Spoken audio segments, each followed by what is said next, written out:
Ladies and gentlemen, welcome back to the channel. Hope everyone's having a fantastic day, and kind of an interesting video I haven't done on the channel yet, but I'm excited to do is the announcement of my brand new car that I just got recently, brand new to me at least, and that is the 2010 C6 Corvette Grand Sport.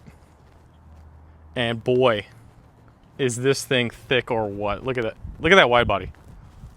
You gotta love that. It's been a long time coming. Really like this vehicle a lot. I actually had it in storage for the last couple of months here, and boy oh boy is this thing bright yellow. I've never had a color like this before in the past, and honestly it really complements the car. It really looks like the Le Mans kind of spec to it. We're gonna go around and kind of show you more bits and bops with the vehicle. If you want to see more car content in the future, be sure to like the video and subscribe for more content. And we'll go ahead and get started with kind of the walkthrough of this vehicle. Of course, this is the first generation where the Corvettes didn't have the pop-up headlights. I'm honestly perfectly okay with that. I think it looks great.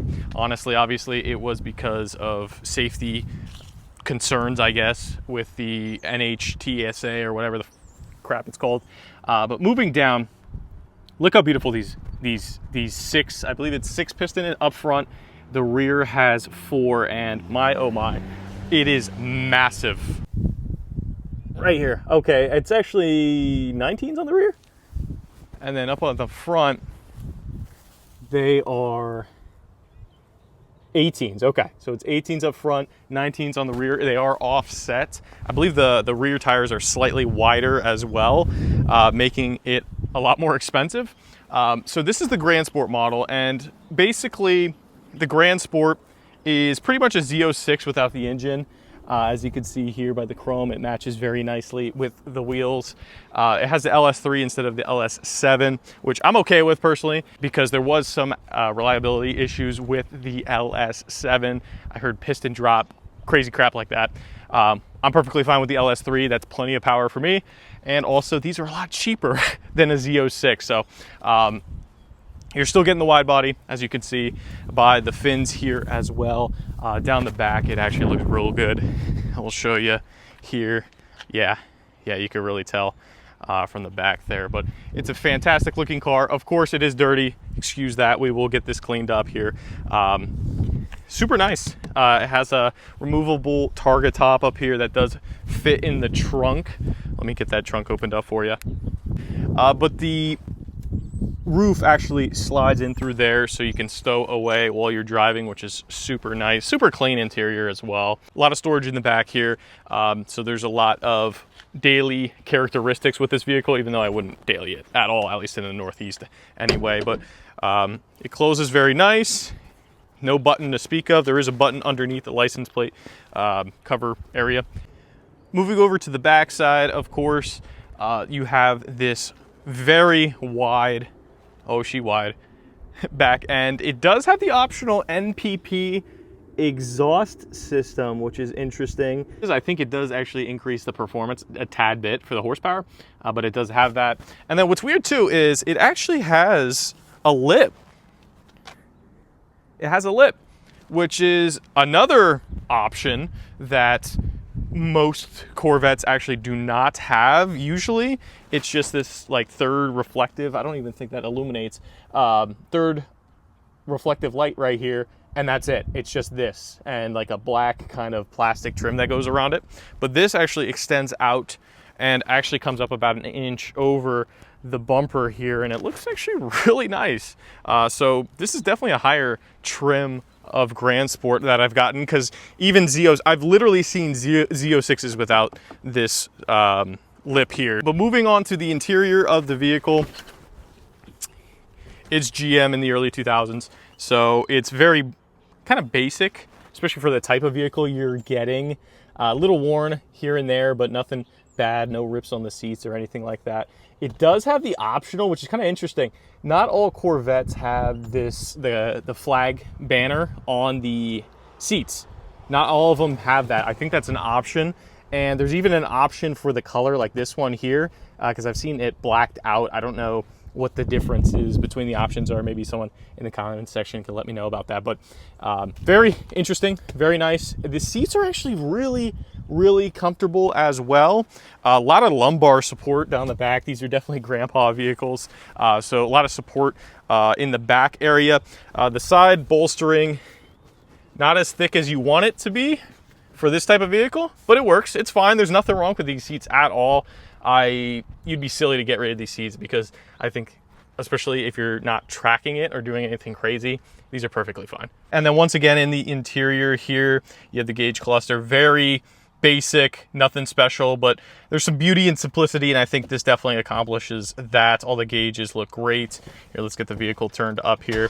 This does also include a very nice sound, and I don't know if you can see that, a heads-up display as well.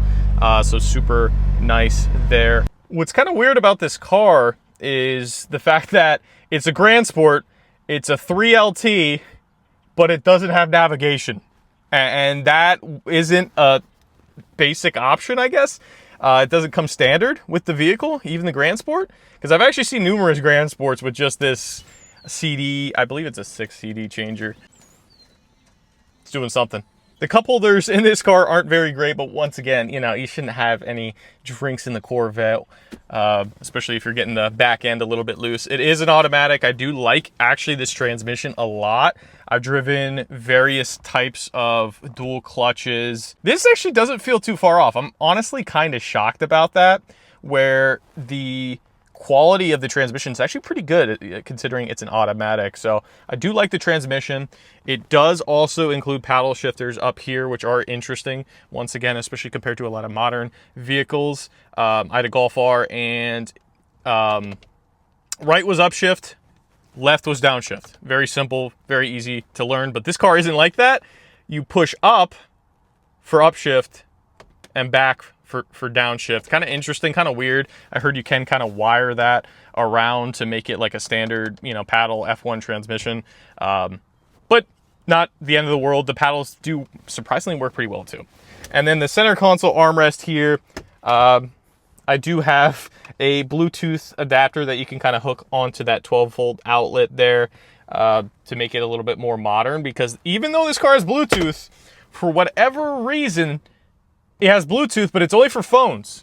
It's not for music or anything like that, which kind of makes no sense at all, but it is what it is. Once again, modern solutions have come out to kind of alleviate some of that. And then moving on to the dashboard, very nice. Once again, this condition of this vehicle is actually very nice. Look at that dashboard. Very clean. I know it's cheap plastic, people would say, but it holds up. That's the most important thing. It holds up. It's not the prettiest, but it holds up. I like the Corvette embossed dashboard there. It looks very nice, and it is a Bose stereo system as well.